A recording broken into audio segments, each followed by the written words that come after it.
Let's talk bonds now with Dr. Stephen Nash, Head of Strategy and Market Development at FIG Securities. Very nice to have you with us. Some commentary that's been coming out about government bonds trading on the ASX. Your initial instant reaction to that? We think that the trading of the bonds on the ASX is going to be positive for the market. I think the really important thing is the settlement of bonds at the moment. Government and semi-government bonds are settled via a very old-fashioned transfer and acceptance format. We think electronic settlement is going to basically change the way people look at bonds. They'll be able to settle a bond much in the same way as they do an equity. So, for example, if you have a HIN number, you'll be able to attach a bond to that, and we think it'll be quite positive for the retail bond market.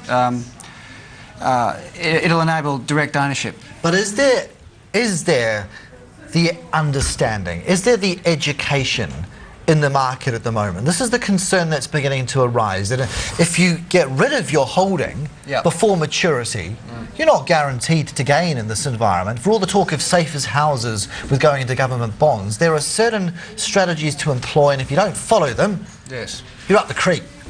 Well, relative to equities, the risks on bonds are quite low. Yes, there will be some education with regard to interest rate risk. But in other words, the higher the rates, the lower your return. Well, if you buy a bond and rates go up, you will have a lower return overall. And that is looking increasingly likely, Stephen, let's be honest about it, as we go further down this road of addressing our debt issues, surely. Yes. Look, in terms of the total portfolio, interest rate risk helps you offset to some extent your equity risk. So, for example, if the economy was to falter, equities suffer, typically bond yields fall. Now, that would mean that you're going to get an improvement in your bond portfolio to offset losses in equities. And the reverse is also true. So, if you did buy the bond and rates went up and the economy was to rise substantially, your equities are going to do very well. So, it's positive. In other words, it reduces your volatility quite a bit.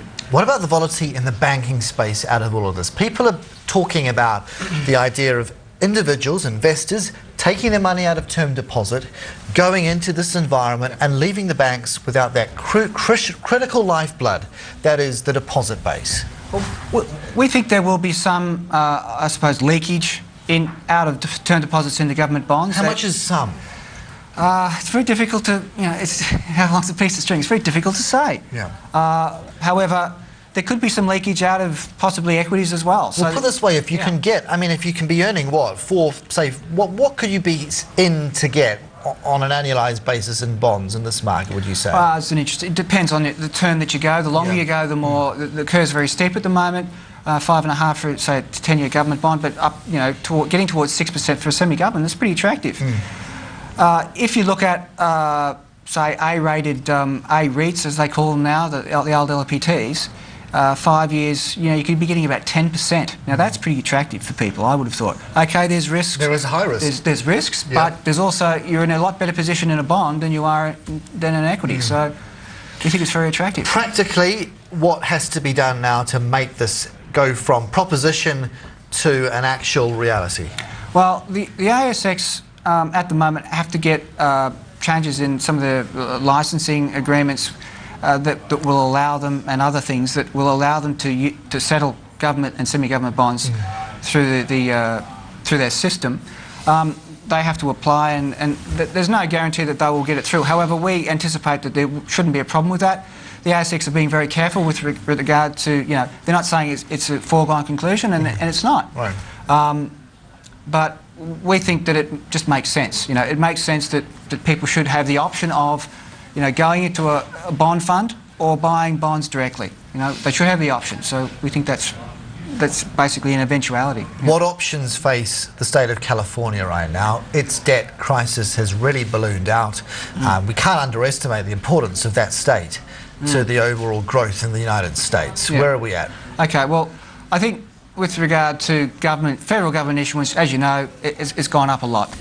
This is an indicative of what's happening in the state area. That there are quite a few states that in a difficult situation. Well, so 6 didn't balance their books to close out the year. Yeah. Well, this is it's indicative of what's happened with their revenue base. The revenue base has dropped, obviously, so they have to borrow more. So this is a second round effect that will possibly impact the federal borrowings as well. Obviously, it would make sense that the states have some sort of backing by the federal government in terms of issuing bonds because they can issue at a lower rate. But then again, that comes back onto the federal balance sheet. So I suppose it just underlies this underlying supply issue in the market, government supply. Government supply in the years, say, 07 to 01, roughly averaged $100 billion a month, yeah? The last year or so, it's gone to $250 billion a month. So it's more than doubled. Can't really get your head around those numbers. They're big numbers, but obviously, people have always been worried about the large issuance by governments. But the problem now is that it's really gone and doubled. Obviously, demand's probably stayed relatively the same, so when you double the supply, things are going to happen. And I think that's an issue going forward. Could be an issue.